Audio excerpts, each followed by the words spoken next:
Hey everybody, we are so glad you've joined us tonight for this family worship night online. And this is going to be a great night. It's going to be different than what we have done in June outdoors when we've been together. It's going to be different than what we used to do in this room behind me, the high school room, when we as families and used to kind of join together for worship nights back, when we could all be indoors together and that kind of thing. Those were great days. We didn't realize how great they were, did we? But it's going to be different than that. But tonight it's going to be great. We got some stuff to encourage you, some stuff that we think will be fun. We'll give you an update on some stuff. Let's talk about the fun thing for a second. Because the fun thing, it's going to be really fun. And if you don't have a sense of humor, there's really nothing I can do to help you on this one. You're just going to miss all the fun that's going to be a part of this. But I think you're going to be okay on this one. It's going to be good stuff. And then we got some stuff that'll also just kind of encourage you in faith, and we'll dig into the Word a little bit, and some questions for you as a family to do together, but I promise they're going to be easy and they're going to be good. So we're glad that you're a part of this. And how are you? I haven't seen so many of you in so long, and so I hope your summer is going well. I hope that you've been able to enjoy the break from online school. I hope you've been able to do some stuff that's fun, some stuff with your family. Hope you've been able to do some stuff that makes you better. And with all of the streaming media and video that we have in our current just climate, and that's one thing we can all do. We can all watch a screen. But I want to encourage you, don't just entertain yourself all the time, but also do some things and watch some things and read some things and be involved in some things that help make you better, that would help you be a better person, but also help you grow in faith and grow closer to God at the same time. And so plenty of stuff out there for that. So you got the Bible app with online Bible reading plans all the time and Bible studies you can do. Tons of content on YouTube that's good Bible stuff, helping you grow in faith. You got rightnowmedia.org, which is our church's streaming service that has got tons of just really good stuff on there. So find some stuff that make you better, and also do some stuff that help other people. And so find ways to encourage other people, send them a text message, write them a letter, do something like that help encourage other people as well. So, all right, let me tell you a few things. One is that a few weeks ago, we had a bike ride night, and all that was to raise money to benefit to Ciudad and also to Project for Humanitarian Aid. And so our students got together and up here at the church building. It was a Saturday night, and they rode over 390 laps around the outside of the parking lot, and that was over 130 miles that they rode together, raised money. Some money was collected ahead of time by some of our businesses of our church, and we so appreciate those businesses for being willing to donate, whether it be $50, $100, $200, whatever they donated. And then our students that came and rode in the bike ride as well donated money, and they brought over $900 that night just on their own.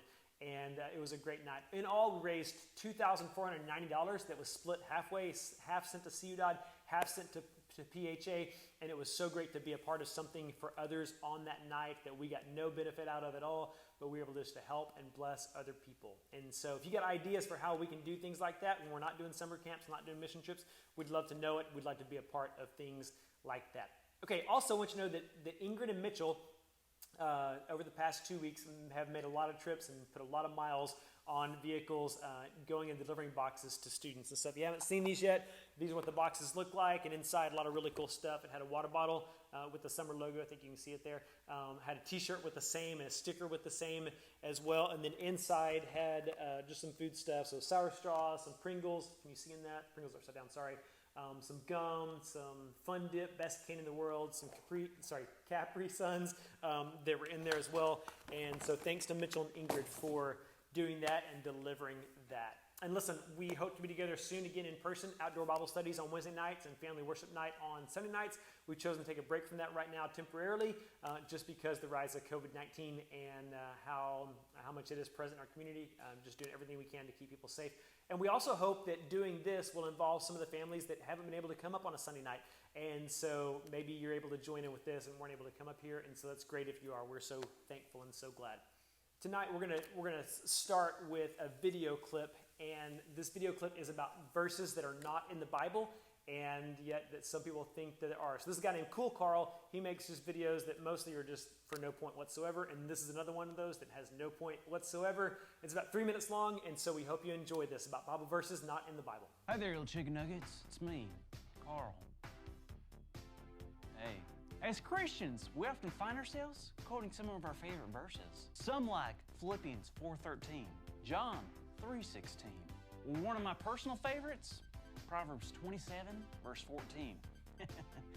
Don't talk to me until I've had my morning coffee, you know what I'm saying? it's humor. But then, there are some who like to quote Bible verses that, just like my desire to explore infinitely dark and mysterious caves, it doesn't exist. I'm extremely claustrophobic, and I'm afraid of the dark, and afraid of infinitely, because I don't know what that means. I'm afraid of things I don't know, and I'm afraid of things I don't understand. Like, where do babies actually come from? So I present to you my all-time favorite Bible verses that are not in the Bible. God works in mysterious ways. Cleanliness is next to godliness. If you take one step, God will take two. Does that make sense? If He closes one door, He'll open a window. Let go and let God. Just do it. That's Nike. God gives His hardest battles to His strongest soldiers. I'm in the Lord's army. Yes, sir. Don't be so heavenly minded that you're no earthly good. What? Give a man a fish, feed him for a day. Teach a man to fish, feed him for a lifetime. God will never give you more than you can handle. You're a wizard, Harry, and you're a hairy wizard, Hagrid. This too shall pass. Follow your heart as long as you're happy. 10 points to Gryffindor. If there's hair in your ears, then there's sin in your heart. Jesus, take the wheel. When the sea is rough, know it will be calm. When the sea is calm, know it will be rough. The devil made me do it. He probably didn't. What you need to do is pray for a hedge of protection. Your vibe, it attracts your tribe. Clean hands, pure heart, good grace, good God. Wash your hands, you sinners. Hate the sin, but love the sinner. Do your best, and God, He'll do the rest. That's good. This has been our favorite Bible verses that aren't actually in the Bible with Cool Carl. Thanks for stopping by. All right, so some things that you might think are in the Bible but really aren't there, and then some things that are just pointless that he made up and talked about. So anyway, just something for fun. So hope you enjoyed.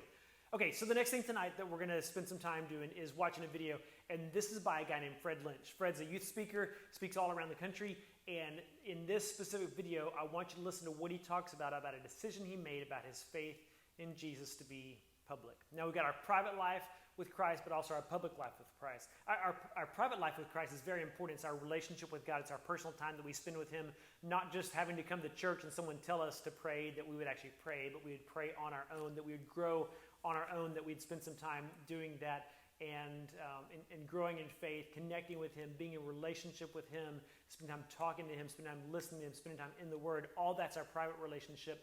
But we also have our public relationship with God too, our public life with Christ. You know, everybody says don't talk about politics and don't talk about religion. And if you want to say some arguments, that's probably true. But religion is not really the thing to talk about. The thing to talk about is Jesus, because the world needs Jesus and you and I need Jesus. And so this video is about Fred Lynch talking about his relationship with Jesus. So hope you enjoy. Hey, somebody asked me a question and they said this. They asked, when was a time in your life where you felt God was calling you closer to Him, but you also felt the risk of getting closer, and you knew that it was like risky, but you decided to get closer, and why did you take the risk to get closer to God? And since this is Valentine's season, it did remind me of an experience that I had in my life, and so I like to share it with you. Had to be about the 6th or 7th grade. I had my first little official girlfriend, right? And it was official. I was in a relationship. And I remember doing this. I distinctly remember holding her hand in public. Like, it had to be like after school or something like that. And it was so cute. But you know, I remember all of the stuff in my heart, right? And I was like, oh my gosh, people are going to see and they're going to know and it's going to be public, right? Well, in the same sense, I remember that time that I said to God, I will worship you. I will live for you. I will love you in public. In fact, I'm going to take my life with you public. And it was worth the risk. It was that same butterflies in my stomach as a kid. I'm like, oh, everybody's going to see, everybody's going to think, what are they going to think? But it was something about getting close to God, saying yes to him and obeying him, just to say, I love you, Jesus, no matter what anybody sees or thinks. I'm telling you, it changed the entire trajectory of my life and walk with God. So I want to challenge you, go public with your love for God, and it'll change your life, because it truly has made my life all that more worth the living. I love Jesus, and I'm public with it, and I don't care who sees it. Hey, hope you guys have a great day. Peace. So there were so many good things that he talked about right there. And one of the things I really want to encourage you to key in on is when he talked about his decision to be public with Jesus and public with Christ and loving Christ, and that changed everything about his life. We all have these different milestones in life that we kind of go through, and some are just because we're alive and we're getting older. And so you get your driver's license, you graduate high school, you get your first job, all those things are significant life moments and milestones, but the spiritual ones far supersede or far surpass all of the other milestones we'd accomplish. And so I want you to think about your relationship with God. What are some of the pivotal points? What are some of the turning points? What are some points that maybe need to happen in your life for you to take the next step in your faith with Christ and grow closer to him, live more faithfully to him, be more passionate about your relationship with him? So you're just not just saying, yeah, I believe in Jesus, but every part of you knows and affirms that your belief in Jesus changes every part of your life, because it does. It should change how you are with your family. It should change your attitude. It should change how you would be at school, how you'd be on a field, how you'd be extracurricular. It would change how you'd act on a job. It should change what you watch and what you don't watch. It changes everything. And one of the things it changes is about our money. And so this next video we're going to watch is actually about that, about how we view money, how we see money, how we use money, what money means to us, because money is obviously created by God, and it has its purpose in our lives and its purpose for us and for good, but money was never meant to own us, and yet so much of the time it does that. So a few months ago, give you a little insight into our Sunday morning middle school, high school Bible class for parents that weren't a part of this, or maybe you weren't there on that Sunday morning. But I said, I want you to take a piece of paper and I want you to write down the value of the things that you've got with you right now. And so we started with shoes, and we started with socks, and we started with pants, shirts, if you had any jewelry on, anything like that. And I said, I want you to just kind of add up what it costs to get that on you. And so if we said shoes were $40, we said pants were $30, a shirt maybe $20, $30, undershirt, $3 or $4 more. Your socks, a couple of bucks, $3, $4, whatever. Really nice socks, maybe a lot more than that, but I won't judge you on that one. And then you start thinking about maybe what's in your pocket. So you've got a wallet. How much money is in your wallet? If you got a purse, what's in your purse? What's the value of that? If you got a cell phone, depending on your cell phone, you may need to add $700, $800 just for the cell phone that you're carrying around with you. And I said, I want you to come up with a dollar amount of the things that you've got on you right now, without even counting your room, without even counting your house, not even counting any bank account, not even counting a car that you might drive if you have a car that you drive. And I want you to come up with that number and to realize that a lot of us just walking around all the time are well over $100 in just what we're wearing just for that day alone. That's not counting tomorrow or the next day or the next day. If you start adding in the cell phone, and you could be over $1,000 really quickly with just what you're wearing or carrying around with you, not to mention money you have in your wallet. And to think about maybe some of you that have a vehicle that you drive and add, depending on what kind of car it is, maybe $5,000 car, maybe it's a $10,000 car. There's a lot of a lot of things God's entrusted you with that you're a steward over, you're a manager over with that. And so when we start thinking about money and start talking about money and thinking about it, it's really important that we have a good perspective of that, because we have money to manage. We have things that we manage, and so much time we just think, I don't have anything. I can't afford to go to Taco Bell today, when really there's a lot of material possessions you're managing with that. So this next video is by a guy named Andy Stanley. It's about 10 minutes long. He has a lot of stuff to say about money, some stuff I think is going to make you think. I hope will make you think, and some Bible to carry in with that. And then what we're going to do on the other side of this is I got a few questions for your family just to ask you. And there'll be questions I think you'll enjoy answering, but ones will make you think as well. And then after that, we will wrap up. So this is Andy Stanley. He is the pastor at North Point Church in Atlanta, Georgia. Has an incredible gift for speaking and teaching God's word. And so enjoy this right now. Hi, I'm Andy Stanley. Thank you so much for joining me. You may be excited to be a part of this discussion, or you may be here against your will and you're going to give this like one shot, and if you don't love it, you're not coming back. And I get it. I mean, talking about money makes people nervous. Agreeing to spend hours talking about money, well, I don't know, you may feel like this is punishment, but I promise, if you'll stick with me, our time together may be a turning point for you in lots of ways, including financially. And here's why.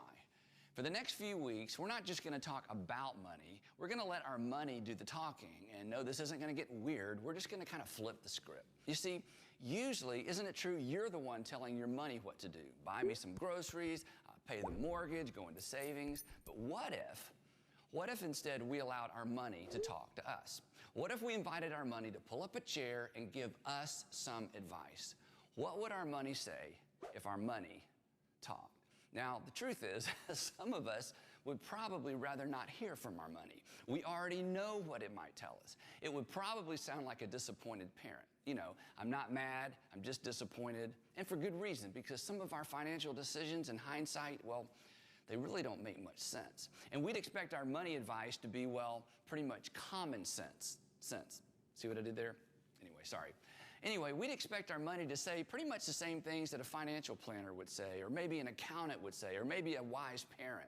But what might surprise you, hopefully pleasantly surprise you, is this.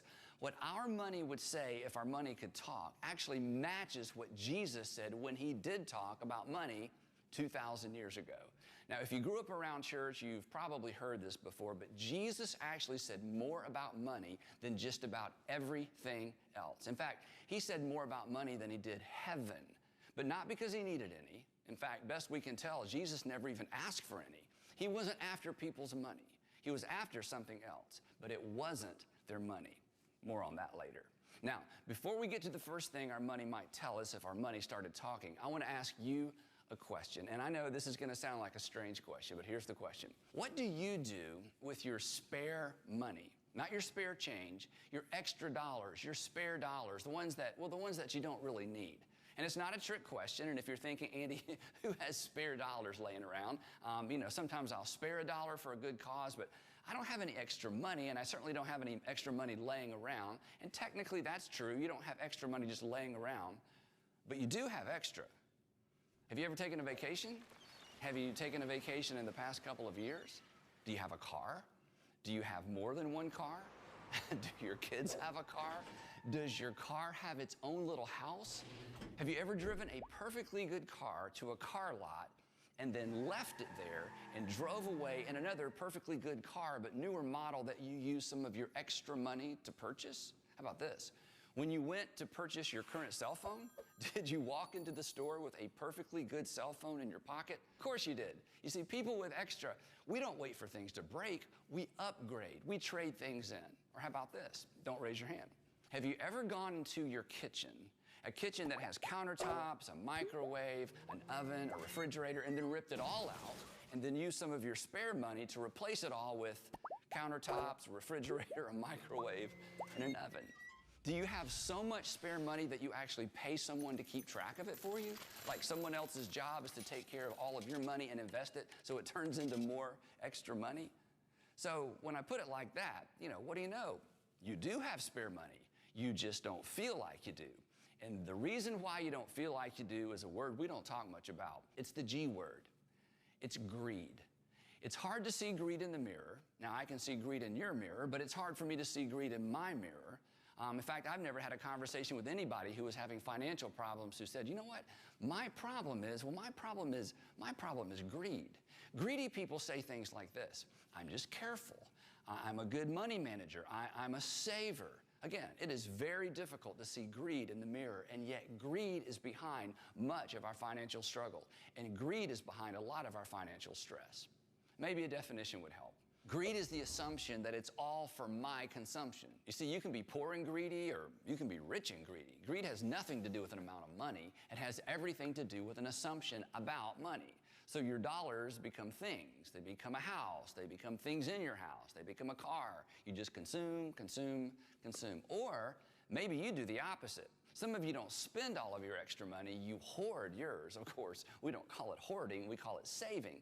But the same assumption that drives some people to spend, spend, spend is the same assumption that drives some people, maybe you, to save, save, save. Because who are you saving it for? For you. After all, it's yours. Different habits, same assumption. The consumption assumption. And most of us are guilty. We don't feel like we have spare money because we either consume it now, spending, buying, upgrading, or we stash it away in the bank or our 401k to consume later. But either way, it's for me. It's for me now, or it is for me later. And Jesus says that is a faulty assumption. And he points to a completely different way of viewing our money. And when we begin to view our money the way he does, it changes not just our finances. Honestly, it changes everything. It gets us off the treadmill of more, me, me, me. It's a completely different paradigm, and it leads to freedom, contentment, and ultimately satisfaction. Here's how Jesus introduced this topic. Here's what he said. He said, watch out, be on your guard against all kinds of greed. There's our word, greed. He's saying to those of us making the consumption assumption, spending it all, saving it all, assuming that everything that comes to us is for us, he says, hold up, wait a minute. Then he continues. He says, life does not consist in an abundance of possessions. In other words, life is more than stuff. It's more than our possessions or even our potential to acquire more possessions. And the fact is, most of us, think about this, most of us are going to run out of time before we run out of stuff. We're going to run out of time before we run out of money. We're going to die with a whole lot of stuff left over. Stuff somebody's going to pick through, sell, and then perhaps just throw the rest away. You see, if life consisted of possessions, we would run out of life the moment we ran out of possessions. And while we know that's not the case, it is so easy to fall into the trap of living as if life is nothing more than the accumulation of more. Jesus' point is something our money might point out if our money could talk. If our money could talk, it may say something like this: I can add meaning to your life, but I am not the meaning of life. I can add meaning to your life, but I'm not the meaning of life. Money, your money and my money, would remind us that it doesn't get much play at funerals, does it? Other than how much was given away. Earning money, chasing it, spending it, that's not the point of life. Money is not the meaning. It is, and this is where we're going, it is a means, it is a tool for doing something meaningful. It has the potential to make your life meaningful. Imagine if that was the frame of reference for your finances. Every spending decision, the way you save, the way you plan for the future, regardless of how much or little you have, what if when you had some to spare, when you had some extra, you thought to yourself, wow, I have extra. How can I make the extra a means to something meaningful? How can I make it a means to an end that goes beyond me? What would it look like to live free of the consumption assumption? Instead of making every dollar that comes your way a means to something newer or shinier or maybe renovated, what if you began to view your money as a means to making your life more meaningful? Meaningful rather than just full of stuff. Now, if you had been thinking this way for the past 10 years, your personal finances would look very different. In fact, you would have less stuff, but you would have less debt, you would have more margin, and this is a big one, you would actually probably have more savings. More on that later. Now, all of us make financial decisions based on some assumptions, whether we've ever stopped to identify those assumptions or not. And since your financial assumptions govern the way you manage your personal finances, you should know what those assumptions are, don't you think? So this week, that's what we're going to do. We're going to sit down and discover our financial assumptions. Then, over the next few sessions, we will take a closer look at what Jesus says about how we should view and handle our money. Now, I need to warn you, You might have to make some adjustments. You may even have to break a financial habit or two. And if that scares you, it shouldn't, because no one who applies what Jesus says about money to their personal finances ever regrets it. Their only regret is that they didn't start sooner. Besides, you can't be a fully devoted follower of Christ and not invite him into the realm of your personal finances. Christ can't be the Lord of your life when you've got him on one side saying, here's what I want you to do, and you've got Visa on the other side saying, yeah, but let me tell you what you have to do because of what you already did. And be honest, you felt that tension, right? You feel like God is nudging you to be generous to your local church, maybe a local charity or an after-school program, but before you can find your checkbook, American Express starts nudging you in the other direction. That money's already spent. Or once you find your checkbook, you find yourself hesitating to add that extra zero because, well, just because. You feel generous, but you can't be generous, and you can't seem to make yourself be generous. Or in some instances, you just won't be generous. And why? Well, because you have fallen victim of a consumption assumption. So this is a really big deal. This goes way beyond the realm of personal finances. This is about who's in charge of your life. It's about whether your life will simply be full of stuff or perhaps full of meaning. In this way, financial issues actually become spiritual issues, don't they? What you do with your money is an indicator of who and whose you are. So, where do we go from here? Your workbook has a quiz, and don't worry, it's not the kind of quiz you can fail. It'll just help you figure out what your relationship with money looks like today. So start there, then make sure you come back next time, and we'll be talking about one more assumption that most of us make when it comes to our money, and getting that one wrong, it may be the thing that keeps getting you into trouble. Luckily, it is easy to fix. We'll see you next time. So one of the things Andy talked about in that video was the idea of greed, and greed being this desire that we just kind of want the stuff for ourselves and we keep it for ourselves. So whether we spend it on ourselves or we save it for ourselves, it's still this attitude of greed that it really gets at the heart of and gets at what we're really doing with the things that God may have given us. And I want you to think for a second, and this is just a question just for your answer on your own, and you're welcome to answer it with your family if you want to, but really it's a question to kind of make you think on your own. What amount of money or how much money would it take to satisfy your greed? Like we said, let's put a dollar amount on it. How much money would it take to satisfy your greed to where you're not greedy anymore? And the answer is, I'll tell you the answer. Whether you've come up with one on your own or not, I'm going to tell you the answer that I think is the right answer. And I think the answer is there is not enough money to satisfy your greed. Like you and I can't come up with enough money, can't get enough money to really satisfy our greed.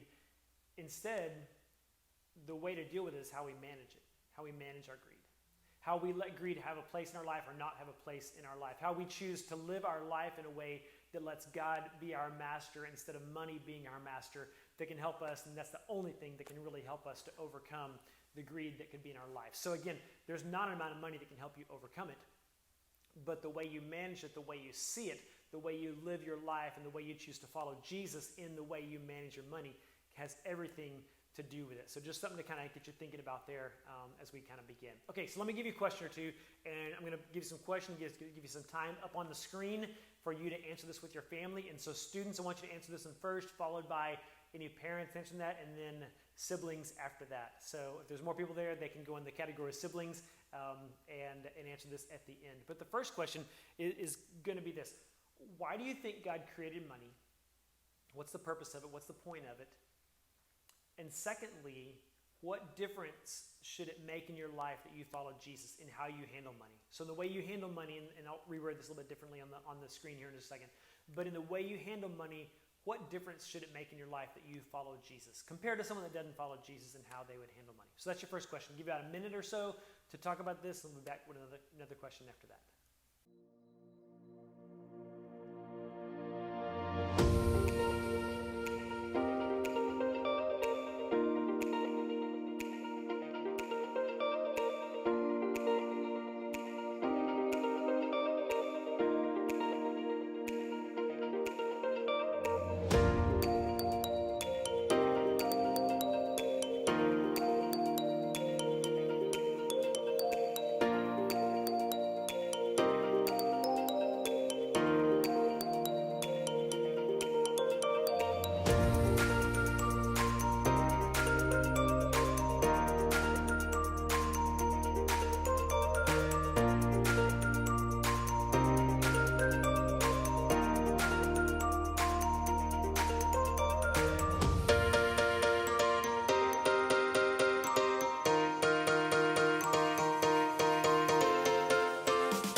so I hope you were able to think about some things and talk about some things together as a family, just related to money and related to, what's the purpose of it and why did God give it to us anyway.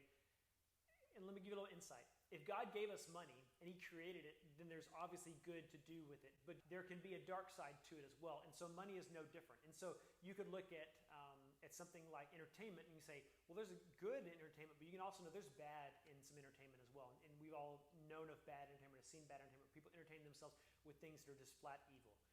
You can say that about medicine too.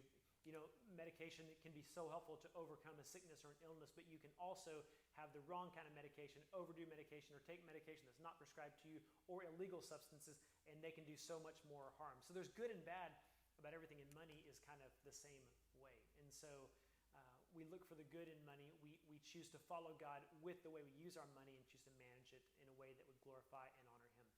Okay, so let me give you a second question. This is going to be one for parents to answer first, and then students following that, and the siblings after that. And the question is this: have you ever known someone who is not well off financially? In fact, they would be considered poor financially, but was still full of joy. Still had happiness in their life, had joy in their life, and you could tell that their joy was not based on their finances. And if so, why do you think that they were the way they were? So think about that person, think about those people, describe a little about them. Okay, if you don't have someone like that, here's what I want you to think about. I want you to think about, why is it that so many people base their happiness and their joy on the amount of money that they have? So I'll put about a minute up on the screen for you and let you talk about either one of those questions right there.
Okay, so third question, final question for tonight is this, and it's going to come out of Matthew 7, verses 24 through 26. So if you got a Bible, go ahead and turn to Matthew chapter 7, 24 and 26. In a second, I'll give you a moment to read that. It's the wise and foolish builders, but there's value in reading it and reading what they said. But I want you to think about when it talks about that the foolish man built his house upon the sand, the wise man built his house upon the rock.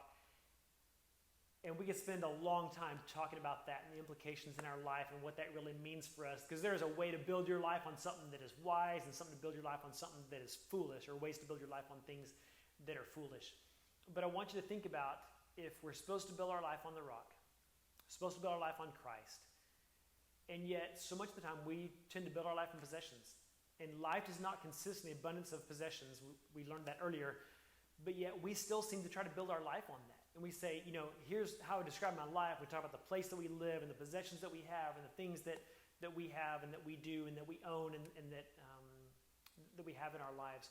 But I want you to think about, if you look at this verse from Matthew 7, 24 through 26, and you think about the way you're building your life, what is one thing that you need to do, or maybe one thing God could be calling you to right now, to build your life more on Him, on the rock, than this sand that we tend to build our lives on so much. So I want you to think about, and this is for every person in the room to answer right now. So try to think about something. What is one thing you could change, one thing God is calling you to, one thing you need to do better about building your life on the rock of Christ this week, in a way that your life could change in that. So I'm going to give you about 2 minutes on this one to talk about that and spend some time just discussing that among your family, and then we'll come back after that and wrap this all up.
we've spent together and this time you've been together as a family specifically has been encouraging to you and helpful to you. Money stuff is not easy to talk about. In fact, money is not an easy thing for us to figure out how to handle in our lives. And that may be one of the reasons why Jesus spent so much time talking about it. Because we all face obstacles and setbacks and difficulties when it comes to our money. We don't know, how do I spend this? How do I save this? What do I spend my money on? Is this too much? Is this being greedy or is this not being greedy? And God, I don't want to be greedy, so if I buy this, is this being greedy or is this not? But, God, I need to be able to have some things and I can serve you through this, and it all gets really confusing. But maybe the wisest words about that we can know about tonight are some of the words that Jesus says. He says, you can't serve two masters. You're either going to hate the one and love the other, or despise the one and serve the other. And money can't be our master. But he told us when he's saying that there is a way for God to be our master and for our money to be controlled through our relationship with God. Because God, as the creator of money, knows best how we can spend our money. We should use our money. We should manage our money. And so there is a master when it comes to our money. And its last name is not Card. So it's God. He is the one that can help us master our money. So be encouraged by that. I want to also ask you to think about two things this week and write these things down. Where a place you'd see, and so this could be like you write on a mirror, you write it on a note, you see it, whatever, on a screensaver on the phone, something like that. And the first is this, straight from the words of Jesus. Life does not consist in the abundance of possessions. To let you know and remind yourself, this is not what life is about, and this is not what life is built on. The second thing I want you to think about is that wise people don't find happiness in their circumstances. If you write this down, write down now, write down later. Wise people do not find happiness in their circumstances. Wise people recognize their dependence on God, and they find their happiness in their relationship with God. And so wise people don't find happiness in their circumstances. They recognize their dependence on God, and they find their happiness, their joy, they find their meaning in their relationship with God. And that is the circumstance they build their life around. So I want you to think about that this week and let that be an encouragement to you as you go about this week, as you live this week, as you honor God this week in your life, as you encourage others this week in your day-to-day life and everything that you do. Hey, I want to encourage you to walk closely with Jesus this week in everything that you do. I encourage you to spend time praying, spend some time before Him, spend some time in the Word with Him, and spend time growing your relationship with God. There is nothing more important that you can do. Most important thing you can know is that God loves you. Most important thing you can do is to love Him back. Hey, we miss you. We love you. We can't wait to see you again. We look forward to the time we'll all be back together again very soon, and we think that is going to come very soon. So until then, be blessed, be encouraged, walk closely with Jesus, and we'll see you later.